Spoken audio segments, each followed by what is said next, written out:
ایک بیرونی جو آج بھی وہ سائفر اویلیبل ہے جس میں واضح ہے کہ ان کو باہر سے مل کے انہوں نے ایک گورنمنٹ گرائی تھی. سب کو پتہ ہے سندھ ہاؤس میں 20-25 کروڑ روپیہ چلا اور گورنمنٹ انہوں نے گرائی. اس کے اوپر مظاہرہ ہم نے کیا 25 مئی کو. انہوں نے جس طرح کا ظلم و تشدد کیا ہمارے اوپر پاکستان کی تاریخ میں ایسے کبھی نہیں ہوا. عورتوں بچوں کے اوپر دیکھ رہے ہیں فیملیز, انہوں نے شیلنگ کی, گھروں میں گھس گئے رات میں, جو پنجاب پولیس کو انہوں نے استعمال کیا, اور انہوں نے سمجھا کہ پارٹی کراش ہو جائے گی. پھر بھی نہیں ہوئی. پنجاب کے بائی الیکشن ہار گئے.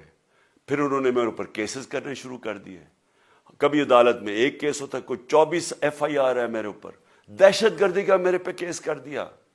کیا کیس تھا؟ ساری دنیا میں رپورٹ ہوا وہ کیس.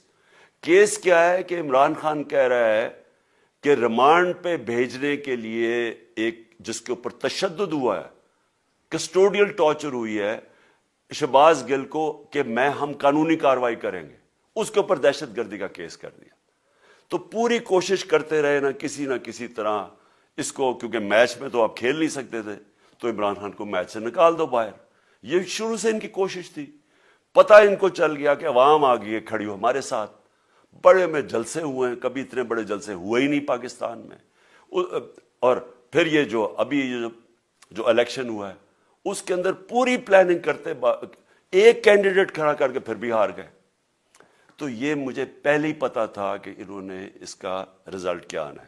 میری ساری پارٹی کو پتا ہے, میں نے ان کو واٹس ایپ کیا, اپنے سارے لوگوں کو بتایا. مجھے کل رات میں نے سب کو بتا دیا کہ اس نے ڈسکوالیفائی کرنا ہے, کیونکہ یہ اس سازش کا حصہ ہے, یہ مافیا کا حصہ ہے. اور مافیا کیا کوشش کر رہی ہے, یہ ذرا ساری قوم سن لو.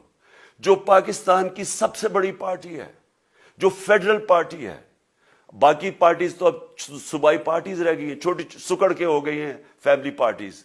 جو سارے ملک کے اندر ایک فیڈرل پارٹی ہے, اس کو ختم کرنے کی کوشش کر رہے ہیں. اور یہ میں پھر سے اس ملک کی تکلیف دے جو ہمارا تاریخ کا حصہ تھا, جب ایسٹ پاکستان ہمارے سے علیحدہ ہوا, کیا ہوا تھا؟ جو پارٹی کو سب سے بڑا مینڈیٹ ملا, اسی پارٹی کو ختم کرنے کی کوشش کی. ملک کا جو ہوا وہ تاریخ کا حصہ ہے. یہ پھر کوشش کر رہے ہیں کہ ایک پارٹی جو ساری فیڈریشن کو اکٹھا رکھ سکتی ہے, اسی پارٹی کو ختم کرنے کی کوشش کر رہے ہیں کہ جناب عمران خان کو کسی طرح ڈسکوالیفائی کرے اور پھر الیکشن ہو. اور پھر مجھے اور نواز شریف کو ایک ہی طرح دکھایا جا رہا ہے کہ اچھا جی عمران خان بھی ڈسکوالیفائی ہو گیا تو نواز شریف بھی ہو گیا. نواز شریف اس ملک کا بڑا مجرم ہے. 30 سال سے چوری کر رہا ہے اس ملک کا پیسہ باہر. بڑے بڑے محلات ہیں اس کے اور اس کے بچوں کے باہر. ایک رسید نہیں دکھا سکتا کہ پیسہ کدھر سے آیا. میں نے کرکٹ کھیلتا تھا تو میں نے ایک فلیٹ خریدا. میں تو پبلک آفس ہولڈر بھی نہیں تھا. 34-35 سال پہلے میں نے فلیٹ خریدا جب کرکٹ کھیلتا تھا. اس کے باوجود میں نے 8 مہینے عدالت کے اندر ایک ایک رسید بتائی کہ مجھے کدھر سے انکم آئی, کدھر سے آمدنی آئی, اور باہر سے حلال کے پیسے کی جو میں نے جو خرچہ جو خریدا فلیٹ, اس کو جب بیچا بینک کے تھرو پاکستان میں پیسہ لے کے آیا, اپنے ملک میں پیسہ لے کے آیا. اس کی بھی منی ٹریل تھی. عدالت نے مجھے صادق اور امین کہا, اور مجھے مقابلہ اس آدمی سے کر رہے ہیں جو اربوں روپے کی پراپرٹیز لے کے بیٹھا ہوا ہے. کبھی کوئی جھوٹ بولتا ہے کہ جی مجھے قطری کھاد کے جی قطری نے پیسے دے دیے, کبھی وہ کہتا ہے یہ ہے وہ ذرائع وہ فیل ہو جاتا ہے. وہ بیٹی کہتی ہے میرے لندن تو چھوڑو پاکستان میں کوئی پراپرٹی نہیں, اور پھر پراپرٹی نکلا. یعنی جو بتا ہی نہیں سکتے کہ اس ملک سے باہر اربوں روپے کی پراپرٹیز ہے, اور اس کو اور میرے ساتھ کر رہے ہیں کہ جی آپ دونوں ڈسکوالیفائی ہو گئے.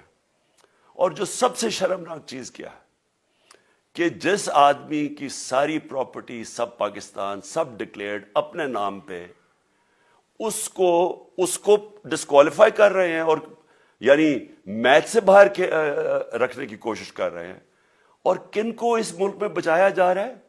اس ملک کے بڑے بڑے مجرم جن کے اوپر اربوں روپے کے کیسز ہیں, وہ آ کے پہلے تو ان کو سازش کے تحت ملک پہ بٹھایا جاتا ہے, پھر وہ قانون اسمبلی میں بیٹھ کے نیب کا قانون چینج کرتے ہیں اور 1100 ارب روپے اپنا معاف کروا لیتے ہیں. قوم جب نیچے پسی ہوئی ہے آج مہنگائی میں, بے روزگاری میں, 6 مہینے میں انہوں نے ملک کدھر سے کدھر پہنچا دیا ہے. آج دنیا کہہ رہی ہے کہ پاکستان قرضے نہیں اپنے واپس کر سکتا, ہمارے بانڈز کریش کر گئے ہیں, ہماری انڈسٹری نیچے جا رہی ہے, ہمارا فورن جو پاکستان میں ڈالرز آنے تھے ایکسپورٹس بھی نیچے جا رہی ہیں, ریمیٹنس بھی نیچے جا رہی ہے, ملک کی دولت کم ہو رہی ہے, گروتھ ریٹ نیچے چلی گئی ہے, کسان علیحدہ سڑکوں پہ نکلے ہوئے ہیں, ٹیکسٹائل انڈسٹری وہ 20% بند ہو گئی ہے. 6 مہینے میں وہ پاکستان کو یہاں لے کے آئے ہیں اور اپنے صرف پیسے بچا رہے ہیں, صرف آ کے اپنی چوری بچا رہے ہیں. اور جو آدمی 26 سال سے سٹرگل کر رہے ہیں اس ملک میں, قانون کی بالادستی ہو, انصاف ہو, احتساب ہو, اس کے اوپر کیسز کر رہے ہیں اس طرح کے, صرف اور صرف میرا منہ بند کرنے کے لیے. میں آج اپنی ساری قوم کے سامنے یہ آپ سب کے سامنے یہ وعدہ کرتا ہوں کہ میری جتنی بھی زندگی ہے وہ ان چوروں کا مقابلہ کرنے کے لیے. میں اس کو سیاست نہیں سمجھتا, میں اس کو جہاد سمجھتا ہوں. یہ جو مافیا بیٹھا ہوا ہے جس کا یہ حصہ ہے یہ الیکشن کمشنر, میں جب تک زندہ ہوں میں ان کا مقابلہ کروں گا.